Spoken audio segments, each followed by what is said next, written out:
John Taylor from Team Ninkasi, and been sailing for a long time.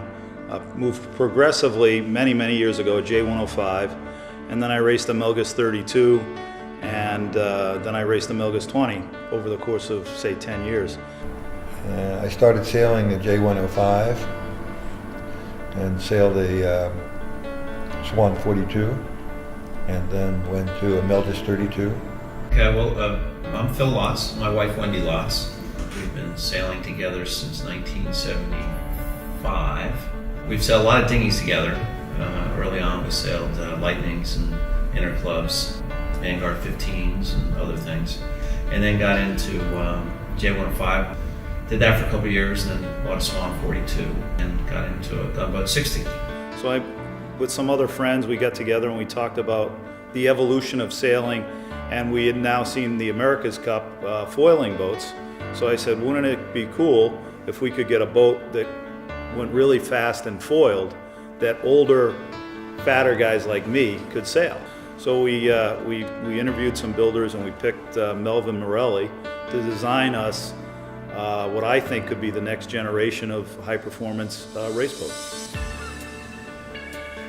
We want the boat, the TF10, to be easy to move behind a regular pickup truck. You don't need to have a big truck to tow it, because it's very light. Well, we want to be able to put the boat in and out of the water pretty easily, so it folds up. So I think it brings a lot of new things to the sport of sailing.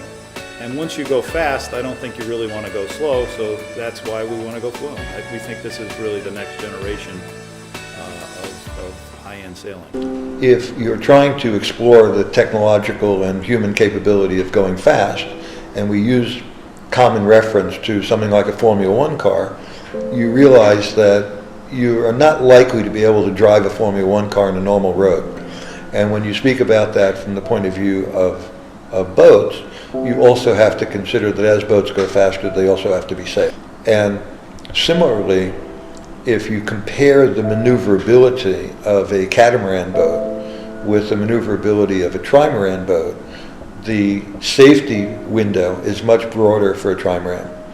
And the reason for that is that a catamaran has very little flotation capability, and just like a bumpy road, sailing in water that has a high wave state creates an unstable platform in which the boat is sailing.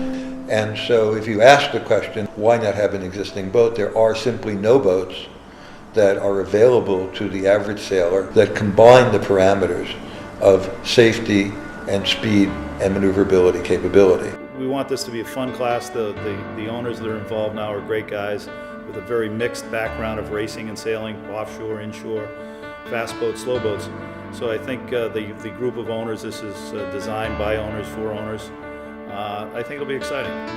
Hopefully it will grow and people will join us. It is not uncommon for people who are effectively competing in those classes to spend more money modifying their boats after they get them from the factory to make them as fast as they could possibly be. And those modifications have ruined the one design nature of these classes. And it's not because there's something wrong with the design, there's something wrong with the material, not wrong, but suboptimal with the materials and the construction methods, so that boats don't all come out identical. Some weigh more than others, some have more fair surfaces than others, and this is not a criticism of the manufacturer, but the tolerances of conventional manufacture simply don't allow for boats to be made that uniformly.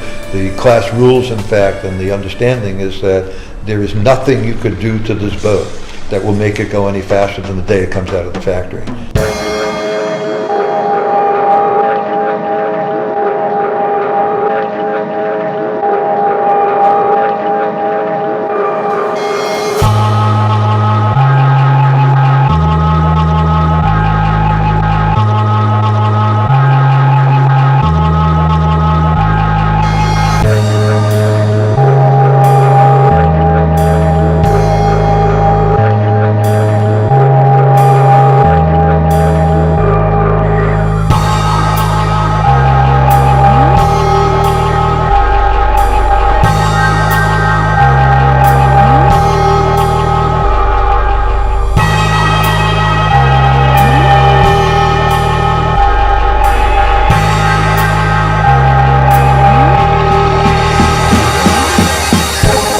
San Francisco sailing the Milgus 20 when I saw this 70-foot trimaran go by at 25 knots, and I said, well, that's pretty cool.